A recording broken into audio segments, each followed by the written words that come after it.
Coba sekali ini.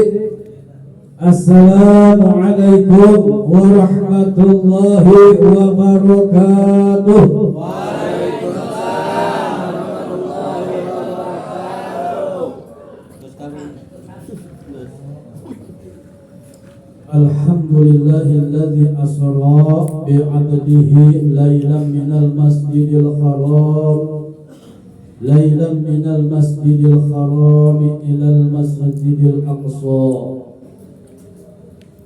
Ashhadu an la ilaha illallahul malikul haqqul mubin wa ashhadu anna sayyidana Muhammadan abduhu wa rasuluhu mab'usu rahmatan lil alamin. Allahumma salli wa sallim ala sayyidina Muhammad.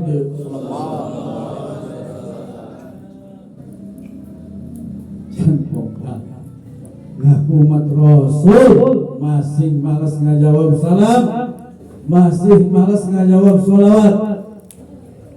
Allahumma salli wa sallim ala sayyidina Muhammad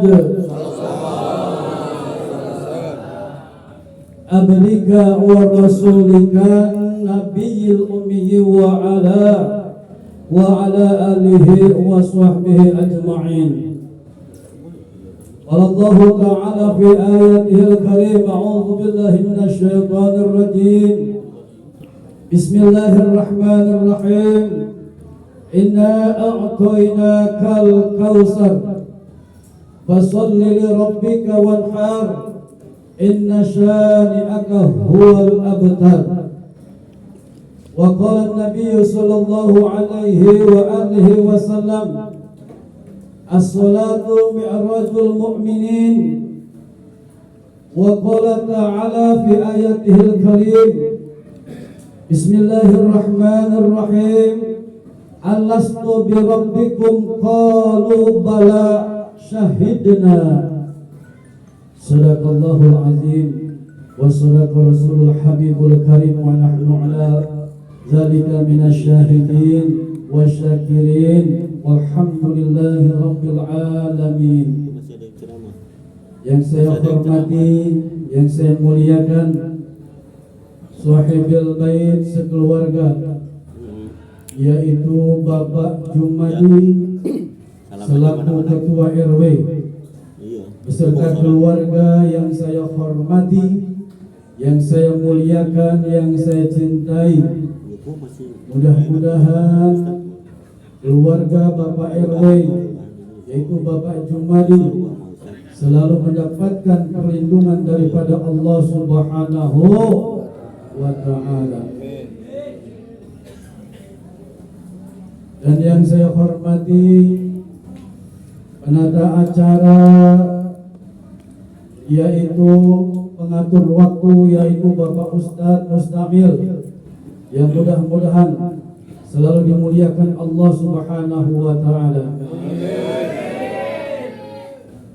Tak lupa pula kepada para alim, para ulama, para kiai, para asatiz yang sama kita hormati, yang sama kita cintai, yang sama kita muliakan. Wabil khusus para tuan-tuan guru, yaitu Al-Ustadz Muhammad Qasim dan Al-Ustadz Ali dan Al-Ustadz Robi dan Al-Ustadz Ahmad Nur Sahreja,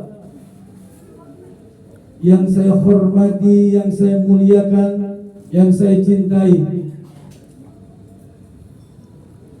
Dan tak lupa pula kepada para ustadz yang lainnya yang saya tidak sebutkan satu persatu, insyaallah tidak mengurangi rasa hormat dan ta'zim saya.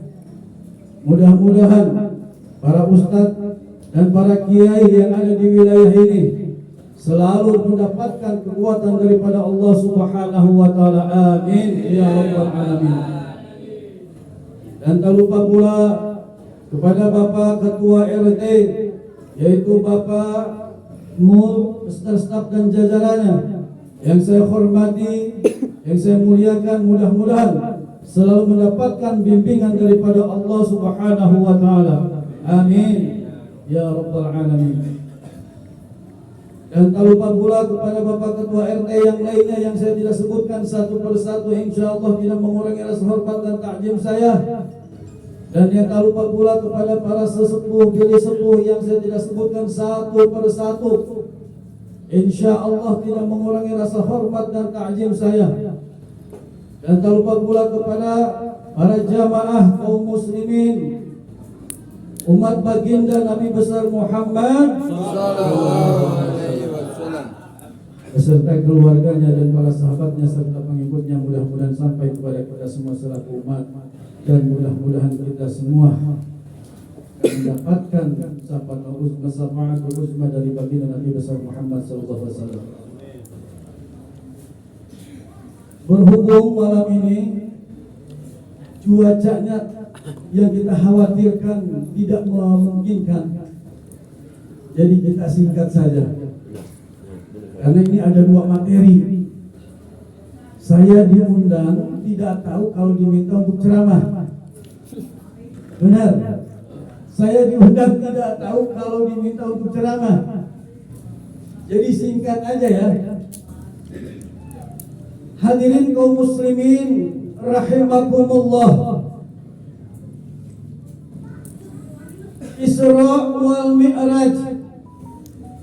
Kenapa Nabi diisrakan dan dimi'rajkan oleh Allah Subhanahu wa taala?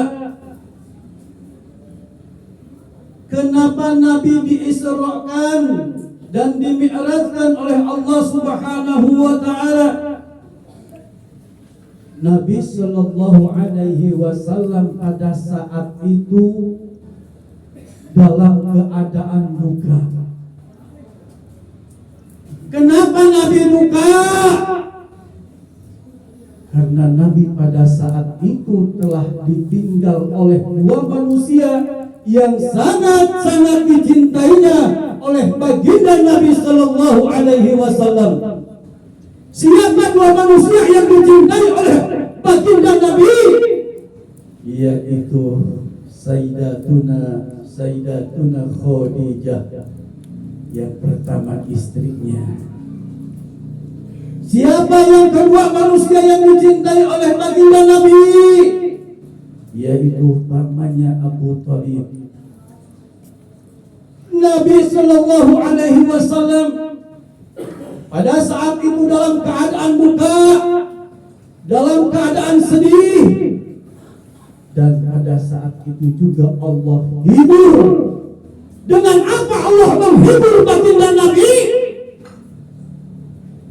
Dengan diisrakannya dan dimi'rajkannya baginda Nabi oleh Allah Subhanahu wa taala.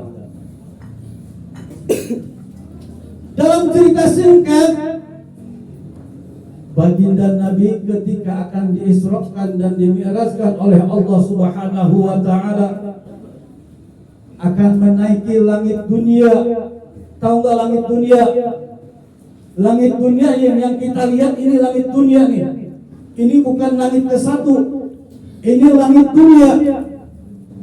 Ketika baginda Nabi akan diisrakan dan dimi'rajkan oleh Allah Subhanahu wa taala, akan menaiki langit dunia, baginda Nabi bersama malaikat Jibril mengetuk pintu langit dunia dengan mengucapkan assalamu alayka ya malaikat Ismail wa alaika salam ya malaikat Jibril. Sampai 3 kali memberikan salam, pintu langit dunia tidak dibuka oleh malaikat Ismail.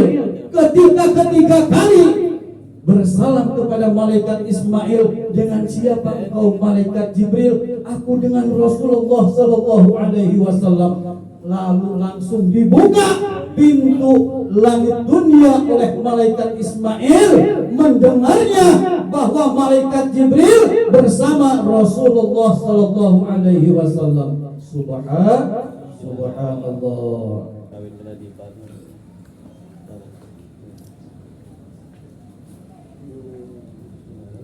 Kalau kita menjadi umat baginda Nabi, tidak percaya adanya Isra wal Mi'raj kafir.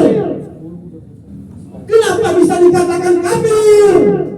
Berarti tidak percaya kepada kalam Allah, berarti tidak percaya kepada Al-Quran, berarti tidak percaya kepada kalimah Allah. Percaya atau tidak percaya? Wajib yakin. Percaya atau tidak percaya? Wajib kita imani. Itulah Isra wal Mi'raj yang diangkat oleh Allah Subhanahu wa taala. Dari langit dunia, dari alam malakut, alam jabarut, alam lahut, alam fisika, sampai Sidratul Muntaha. Setelah sampai melewati ke alam kehadiran Allah Subhanahu wa taala, sudah melewati langit 1, langit 2, langit 3, langit 4, langit 5, sesampainya di Sidratul Muntaha, malaikat Jibril tidak ikut serta. Kenapa malaikat Jibril? Kenapa Jibril kau tidak ikut bersamaku? Ini bukan alamku lagi ya Rasulullah. Kalau aku ikut bersama engkau ya Rasulullah, akan hangus badanku. Karena ini bukan alamku, kata malaikat Jibril. Subhanallah. Setelah sampai ke alam kehadiran Allah Subhanahu wa taala, baginda Nabi berkata, kira-kira 1 langkah lagi baginda Nabi akan sampai berhadapan dengan Allah, akan berjumpa dengan Allah. Baginda berkata, baginda sambil menengok ke kiri ke kanan, kata baginda Nabi, aku 1 langkah lagi akan bertemu dengan Allah, akan berjumpa dengan Allah, akan bertatap muka dengan Allah. Harus menaiki apa aku? Harus naik apa aku? Dengan kekuasaan Allah, dengan kehebatan Allah, dengan kehendak Allah, Allah mengirim cahaya kepada baginda Nabi besar Muhammad sallallahu alaihi wasallam. Ada satu kaul mengatakan cahaya itu yang Allah ciptakan. Setelah cahaya itu sampai di sampingnya baginda Nabi sallallahu alaihi wasallam, cahaya itu berbentuk manusia, yaitu yang bernama Sayyidina Syekh Abdul Qadir Al-Jailani. Lalu kata baginda Nabi, man anta, siapa engkau? Kata Syekh Abdul Qadir Jailani, ya Rasul, aku ini masih keturunanmu ya Rasul. Silahkan engkau tinjak punggungku untuk sampai kepada kehadiran Allah Subhanahu wa taala. Akhirnya baginda Nabi meninjak punggung Syekh Abdul Qadir Al-Jailani. Percaya tidak percaya umat baginda Nabi pada saat itu Syekh Abdul Qadir Al-Jailani? Itu hak Allah, itu kuasa Allah, itu kemauan Allah, itu kehendak Allah. Kalau ada orang bohong nanya, memang pada saat itu Syekh Abdul Qadir Jailani sudah diciptakan oleh Allah. Itu kehendak Allah. Tolol. Benar nggak? Kalau ada umat baginda Nabi nanya, apakah pada saat itu Syekh Abdul Qadir sudah diciptakan? Pada saat Nabi Muhammad SAW, itu keinginan Allah, itu kemauan Allah, itu kehendak Allah. Sebagaimana Nabi Muhammad SAW diisrakan dan dimi'rajkan, karena itu kemauan Allah Subhanahu wa ta'ala. Setelah sampai baginda Nabi sampai kepada kehadiran Allah Subhanahu wa ta'ala, baginda Nabi mendapatkan amanah, yaitu perintah sholat, yaitu dalam 1 hari 1 malam 50 waktu. Setelah diterima oleh baginda Nabi turun dari kehadiran Allah Subhanahu wa taala, bertemu dengan Nabi Musa. Satu kaul mengatakan bertemu dengan Nabi Ibrahim. Nabi Musa mengatakan, ya Rasulullah, apa yang engkau dapat? Apa yang kau dapatkan setelah engkau berhadapan dengan Allah Subhanahu wa taala? Aku mendapatkan amanah perintah sholat, yaitu dalam 1 hari 1 malam, yaitu 50 waktu.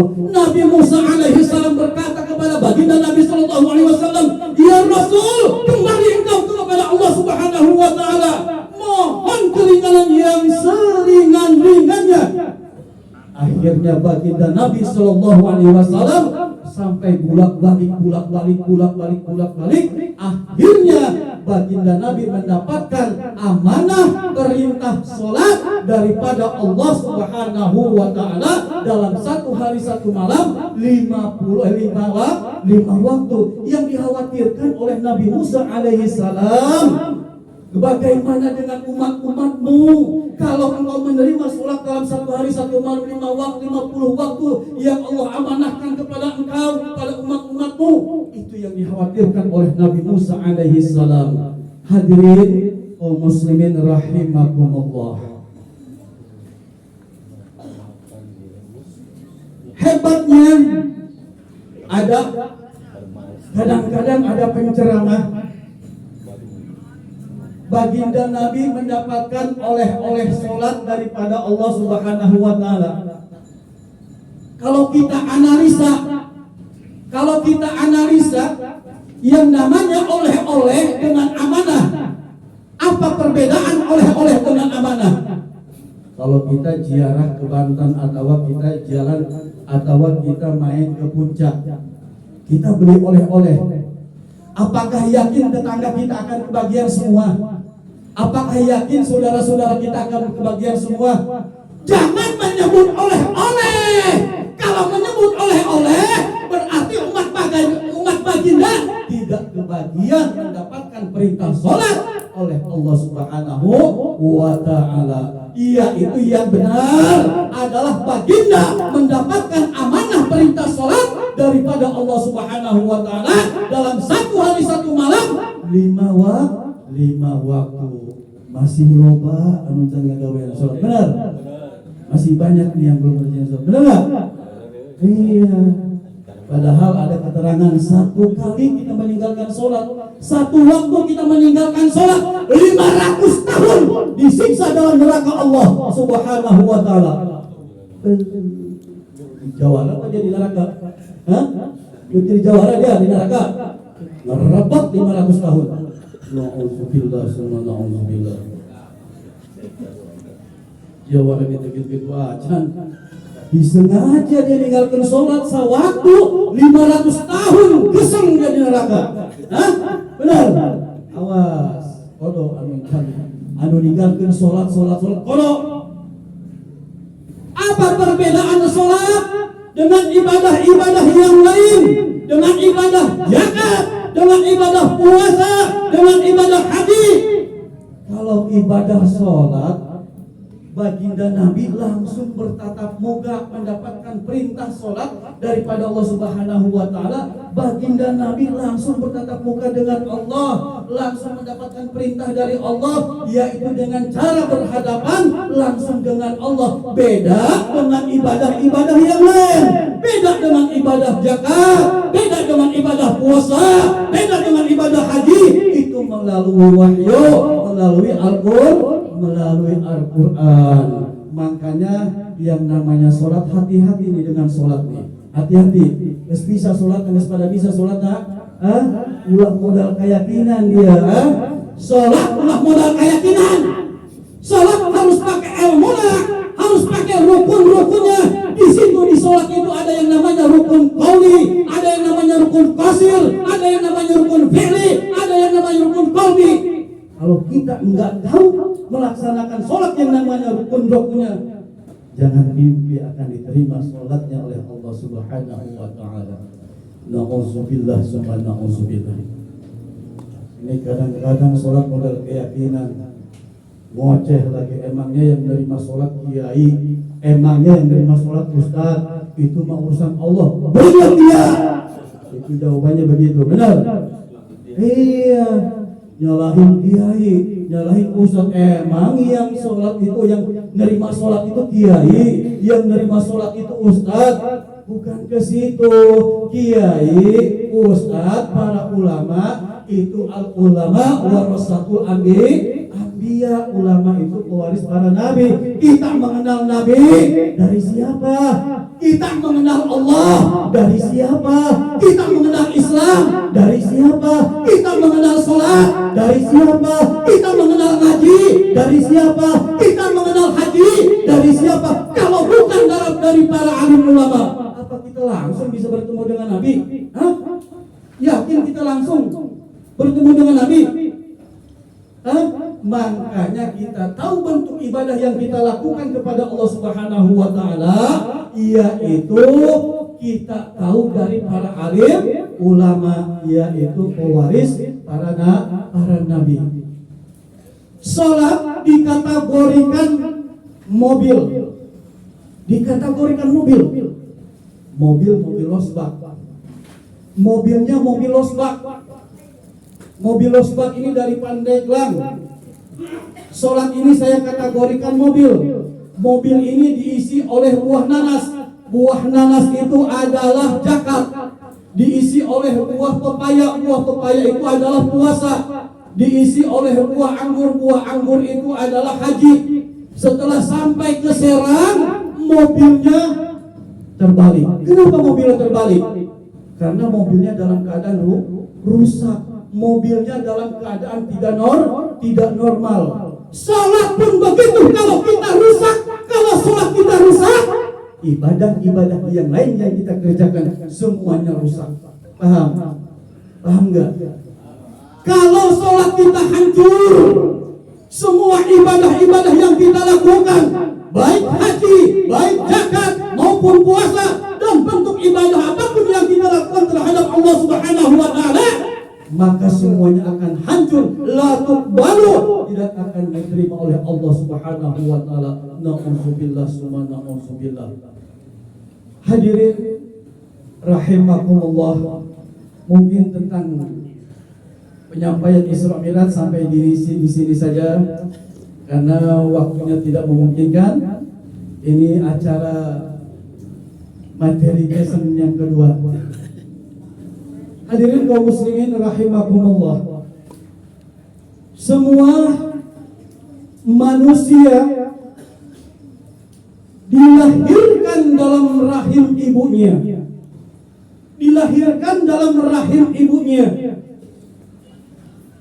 Siapa manusia yang tidak dilahirkan dalam rahim ibunya?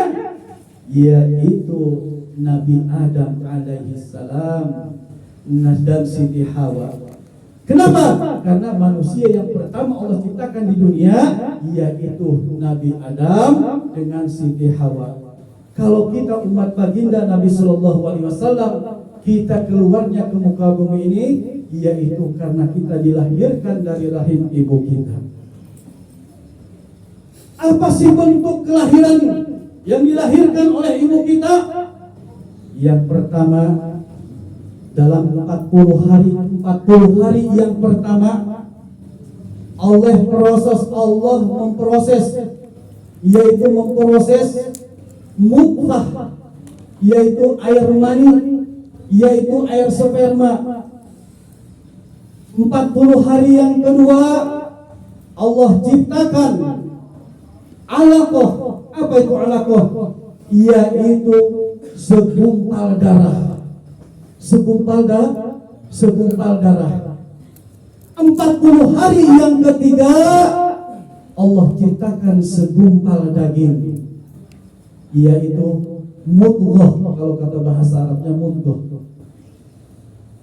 Setelah sampai 4 bulan atau 120 hari, Allah memerintahkan kepada malaikat, ya malaikat, engkau tiupkan ruhnya ke dalam janinnya.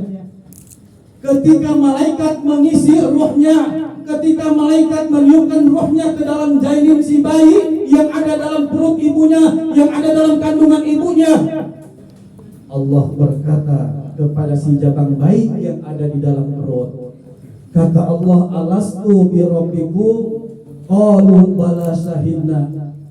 Hai jabang bayi, kata Allah, hai roh jabang bayi, bukankah engkau tahu bahwa aku ini Tuhanmu? Si ruh jabang bayi ini menjawab, bala syahidna, aku tahu kalau engkau adalah Tuhan kami, kata si jabang bayi. Setelah kebersaksian dengan Allah Subhanahu wa taala, si jabang bayi yang berada di dalam rahim ibunya, yang ada di dalam kandungan ibunya, Allah memerintahkan kepada malaikat hai malaikat, tuliskan di dalam rahim ibunya, tuliskan 4 takdirnya. Yang pertama rizkinya, yang kedua ajalnya, yang ketiga amalnya atau perbuatannya, yang keempat bahagianya atau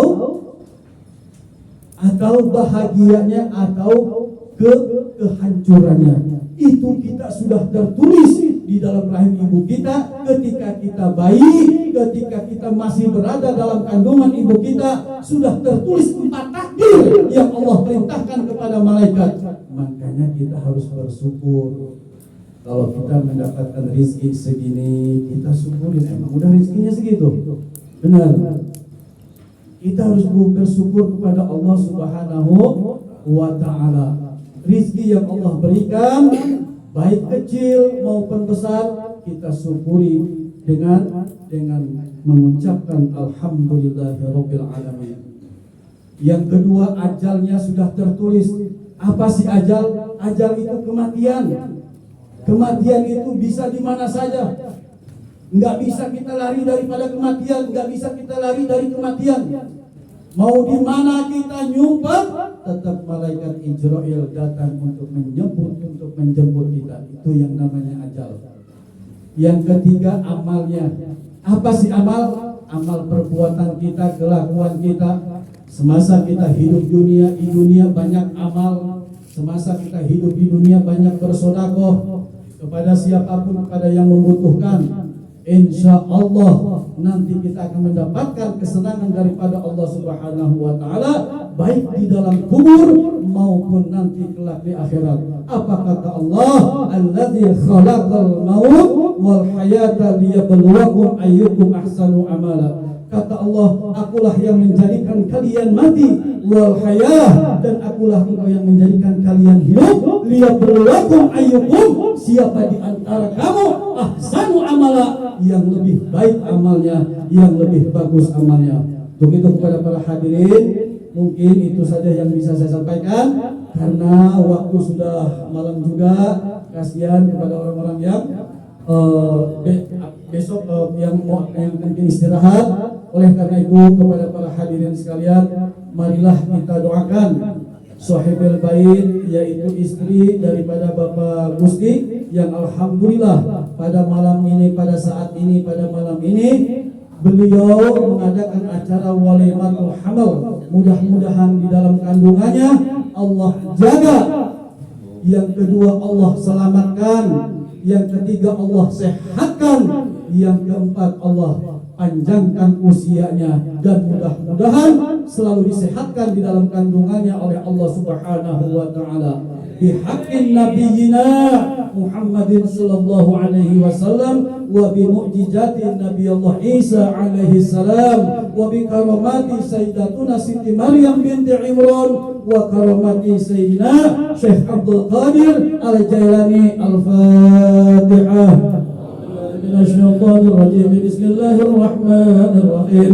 الحمد لله رب العالمين الرحمن الرحيم مالك يوم الدين. إياك نعبد وإياك نستعين اهدنا الصراط المستقيم صراط الذين أنعمت عليهم غير المغضوب عليهم ولا الضالين. واغفر لنا ولوالدينا آمين. Mungkin itu saja yang bisa saya sampaikan. Mohon maaf atas segala kekurangan dan kesalahan. Assalamualaikum warahmatullahi wabarakatuh. Waalaikumsalam warahmatullahi wabarakatuh. Terima kasih kepada guru kita Al-Mukarram, Ustaz yang telah menyampaikan